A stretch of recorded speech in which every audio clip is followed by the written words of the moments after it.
Beberapa tahun setelah kemunculan gerbang yang menghubungkan dunia manusia dan dimensi berbeda, di mana di dalamnya terdapat makhluk yang disebut monster, yang mengancam kelangsungan hidup manusia, serta tidak dapat dikalahkan dengan persenjataan manusia biasa, di saat yang bersamaan, beberapa manusia mampu membangkitkan kekuatan supranatural mereka, dan biasa disebut sebagai hunter. Para hunter memiliki misi untuk masuk ke dalam gerbang, yang di dalamnya terdapat dungeon berisi para monster, dan mengalahkannya sebelum masuk ke dunia manusia.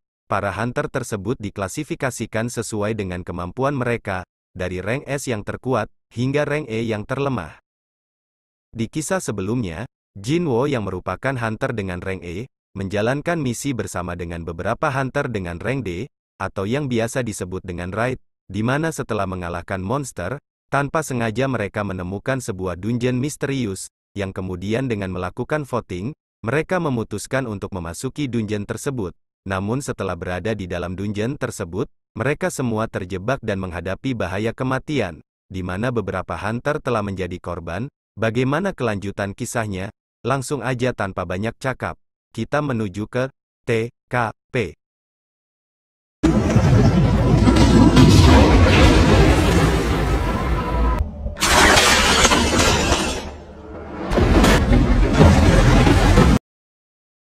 Di markas Serikat Hunter, tampak sang ketua memberikan arahan kepada para hunter yang baru terpilih, agar selalu waspada dan tidak pernah lengah, meski telah berpengalaman dalam menjalani raid, karena pekerjaan sebagai hunter merupakan profesi yang berbahaya dan mempertaruhkan nyawa, sehingga untuk dapat bertahan hidup, para hunter tidak perlu ragu untuk menjadi pengecut.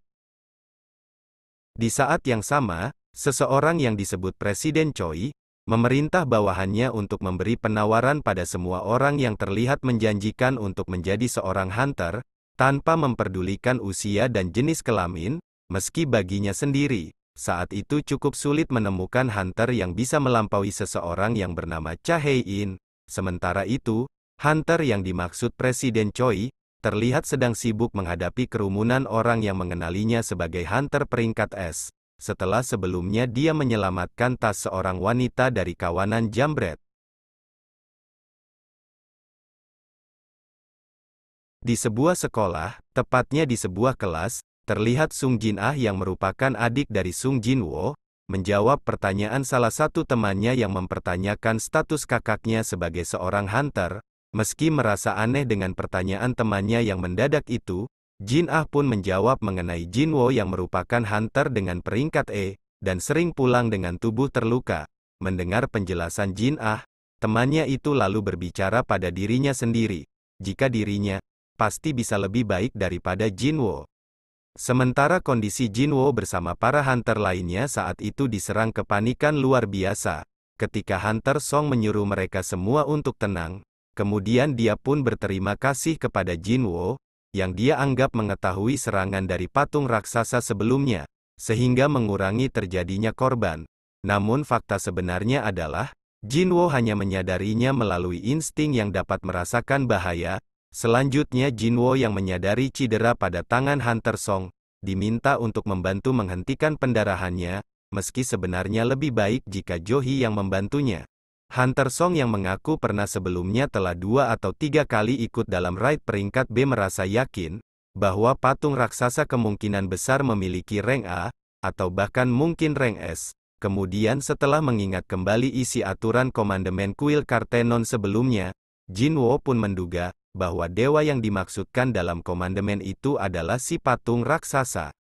Di tengah pembicaraan mereka, Hunter Song yang merasa semua sudah tenang, mulai mencari jalan keluar, ketika salah satu hunter yang merasa percaya diri dengan kecepatannya, serta tidak sudi mati begitu saja, memutuskan untuk kabur dari sana. Namun tragis, ketika dalam sekejap mata, hunter tersebut harus tewas. Melihat kejadian itu, Jinwo lalu menyadari sesuatu, bahwa patung raksasa tersebut, bisa menghabisi mereka semua kapan saja. Namun justru tidak dilakukan. Jinwo lalu menanyakan isi dari komandemen pertama kepada Hunter Song. Selanjutnya setelah Jinwo memberanikan diri untuk membuktikan prediksinya, dia pun meminta semua rekannya untuk bersujud di hadapan sang patung. Meski awalnya semua orang tidak percaya dengan ucapannya, Namun Jinwo meyakinkan bahwa dugaannya tadi telah sesuai dengan aturan pertama dari komandemen, yaitu hormati sang dewa. Mereka semua pun mengikuti cara Jinwo untuk bersujud di hadapan sang patung. Meski setelah itu ekspresi wajah sang patung berubah menyeramkan, menyerupai wajah hantu falak, namun patung itu tidak melakukan apapun. Sontak hal itu membuat semua orang di sana bersorak karena mengira semua telah selesai. Akan tetapi Jinwo merasa ada yang janggal dari situasi mereka saat itu, dan benar saja, tak lama kemudian dengan wajah falak yang tersenyum, patung raksasa tersebut bangkit berdiri dan membuat para hunter panik. Kemudian Jinwo mengingat aturan kedua komandemen yang berbunyi, "Pujilah sang dewa." Mendengar hal itu, salah satu hunter yang merasa lulusan S5 bahasa kuno, meminta untuk menyerahkan soal memuji dewa padanya. Namun alangkah terkejutnya Jinwo dan lainnya, karena setelah pujian dipanjatkan, pria tadi justru dijadikan hunter geprek oleh patung raksasa berwajah falak. Melihat hal itu, para hunter lainnya auto kocar-kacir menyelamatkan diri. Di saat Jinwo membawa lari Juhi menjauh, terlihat Hunter Park yang merasa mencapai jarak aman di salah satu patung, justru berakhir tewas dan membuat istrinya menjadi janda anak dua. Sementara di tengah kepanikan, Jinwo berusaha memecahkan teka-teki dari komandemen kedua, hingga akhirnya ia menemukan arti dari aturan kedua itu, di mana mereka harus berdiri di hadapan patung yang membawa instrumen musik sebagai tanda menghormati dewa. Dan benar saja, setelah Jinwo yang berteriak pada hunter lainnya untuk mencari patung dengan alat instrumen, selanjutnya setelah mereka yang tiba di hadapan patung dengan instrumen, terdengarlah musik yang menyelamatkan mereka dari patung raksasa berwajah falak.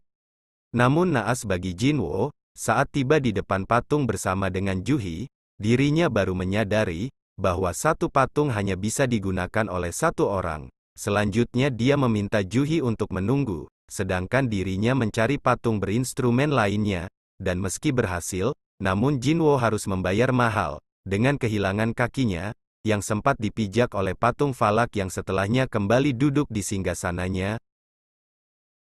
Tak lama kemudian, terlihatlah Juhi yang menghampiri Jinwo menjadi terkejut. Saat melihat kondisi kaki Jinwo, Juhi yang bersedih pun berusaha keras, bahkan hingga memuntahkan darah segar, saat mengobati Jinwo. Sementara para hunter lainnya justru terlibat perdebatan, dengan menyalahkan Hunter Song sebagai ketua raid. Di tengah perdebatan mereka, mendadak patung raksasa terlihat mengeluarkan sebuah altar tepat di tengah ruangan.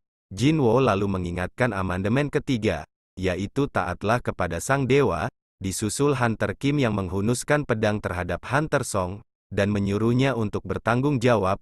Hunter Song sendiri yang merasa bersalah, tanpa pikir panjang langsung menuju ke altar dan bertanya tindakan selanjutnya kepada Jinwo. Jinwo yang menganggap Hunter Song tidak sepenuhnya bersalah, kemudian meminta beberapa hunter di dekatnya untuk memapahnya menuju altar, guna mencari petunjuk berikutnya. Sayangnya meski telah tiba di altar, Jinwo masih belum menemukan petunjuk apapun. Sementara itu Jinwo sendiri berpikir, jika dalam 7 hari mereka gagal menutup gerbang, maka akan terjadi dungeon break, di mana gerbang akan sepenuhnya terbuka, dan sang patung raksasa akan pergi ke dunia luar. Sementara tujuan para hunter melakukan raid, adalah untuk mencegah hal tersebut terjadi. Sementara di tempat lain, adik dari Jinwo, terlihat sedang menjenguk dan menceritakan hari yang dia lalui kepada ibu mereka, yang saat itu terlihat tidak sadarkan diri di rumah sakit.